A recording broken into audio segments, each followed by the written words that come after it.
بسم اللہ الرحمن الرحیم۔ السلام علیکم ورحمۃ اللہ وبرکاتہ۔ محترم دوستو بزرگوں، عید کے دن، خاص طور سے عید الاضحیٰ کے دن روزہ رکھنے کا کیا مسئلہ ہے؟ دیکھیے، روزہ رکھنا پورا جو روزہ ہوتا ہے، عام طور پر رمضان کے جیسے روزے ہم رکھتے ہیں، یعنی کہ صبح صادق سے لے کر سورج ڈوبنے تک، یہ تو آپ جانتے ہیں کہ عید کے دن یہ روزہ رکھنا مکروہ تحریمی ہے، مطلب ناجائز ہے، حرام ہے، رکھیں گے تو گناہ ملے گا۔ سال بھر میں 5 دن ایسے ہیں کہ جن میں روزہ رکھنا جائز نہیں ہے۔ ایک تو عید الفطر کا دن، ٹھیک ہے، جو رمضان کے ایام ہمارے پورے ہوتے ہیں اور جو عید مناتے ہیں، جس کو میٹھی عید کہتے ہیں، اس دن روزہ رکھنا حرام ہے۔ اور اس کے ساتھ یہ جو قربانی کے دن ہوتے ہیں، قربانی کے 3 دن اور اس کے بعد چوتھا دن، یعنی 10 ذی الحجہ، 11، 12 اور 13 ذی الحجہ، یہ جو 4 دن ہیں، ان 4 دنوں میں لگاتار یہ 4 دن یہ کھانے پینے کے دن ہے، اللہ کی طرف سے مہمانی کے دن ہے، اس لیے ان دنوں میں بھی روزہ رکھنا جائز نہیں ہے۔ لیکن یہ تو مسئلہ بہت سے کو معلوم ہوتا ہے۔ اب ایک چیز جو تھوڑی سی غلط فہمی ہوتی ہے لوگوں میں، کہ عید الاضحیٰ کے دن، یعنی جو پہلا دن ہوتا ہے جس دن ہم عید کی نماز پڑھتے ہیں، اس دن جب تک ہم نماز نہ پڑھ لیں، اس دن اس وقت تک لوگ روزہ رکھتے ہیں۔ تو میرے دوستو بزرگوں، اس کو روزہ نہ بولیں آپ۔ کیا مسئلہ ہے اس کا؟ عید الاضحیٰ کے دن صبح صادق سے لے کر جب تک عید کی نماز نہ ہو جاوے، جب تک اپنی قربانی نہ ہو جاوے، اس وقت تک ہمیں کھانے پینے سے روکے رہنا ہے، یہ بہتر ہے۔ پہلے کیا ہے، میں تھوڑا آپ کو ایک حدیث سناؤں، پھر آپ کو اس مسئلے کی تھوڑی آپ کو وضاحت کر دوں۔ حدیث ہے بیہقی شریف کی، اگرچہ بہت سے لوگوں نے اس کو ضعیف کہا ہے، لیکن بہرحال دوسری روایتوں کی وجہ سے اس کی تائید ہوتی ہے۔ حضرت بریدہ رضی اللہ تعالیٰ عنہ اس کے راوی ہیں۔ حدیث کیا ہے دیکھو، میں آپ کو سمجھاتا ہوں۔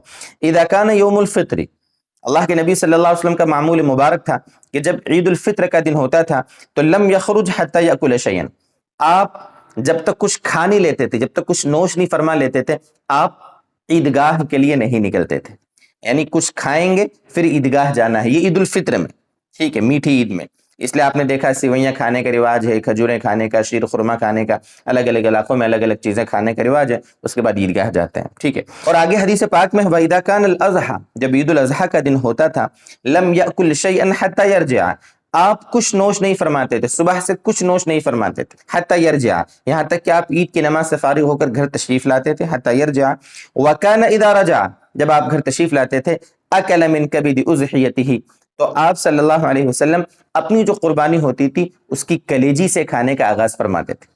اس روایت کی وجہ سمجھ میں کیا آیا کہ عید الفطر میں کھا کر جانا سنت ہے عیدگاہ، اور عید الاضحیٰ میں عید کی نماز تک کچھ کھانا نہیں ہے، عید کی نماز سے فارغ ہو کر گھر تشریف لانا ہے، اور گھر آنے کے بعد پھر بہتر ہے کہ اپنی قربانی کے گوشت سے یا قربانی کی کلیجی سے، قربانی کے گردے سے، جو بھی ہو قربانی کا گوشت، کلیجی، گردہ جو بھی ہو، اس سے کھانے کا آغاز کرنا یہ مستحب ہے، سنت ہے، اس میں زیادہ ثواب ملے گا۔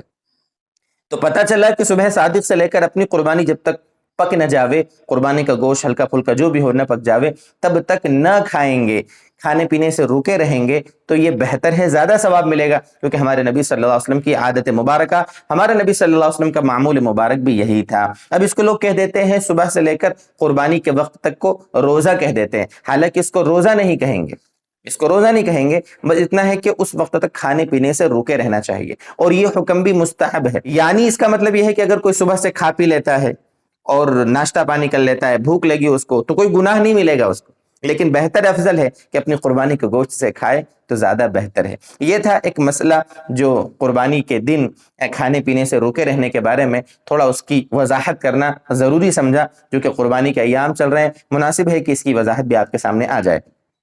اللہ تعالی ہم سب کی، جو بھی ہمارے ایمان والے بھائی بہنیں قربانیاں کر رہے ہیں، اللہ سب کی قربانی اپنی بارگاہ میں قبول فرمائے۔